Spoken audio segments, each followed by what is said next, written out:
கைவிடப்பட்டு போவேன் என்று சொன்னார்கள். கர்த்தர் கைவிடவில்லையே.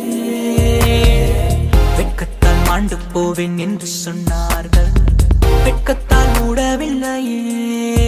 என்னை தவற விடாமல் தள்ளி விடாமல் கர்த்தர் கையேந்தினே. என்னை பதற விடாமல் நெகிழ விடாமல் கர்த்தர் கரம் தாங்கினே. தேவன் என்னோடு இருப்பதினால் நான் யாருக்கு அஞ்சிடுவேன்? கர்த்தர் என்னோடு இருப்பதினால்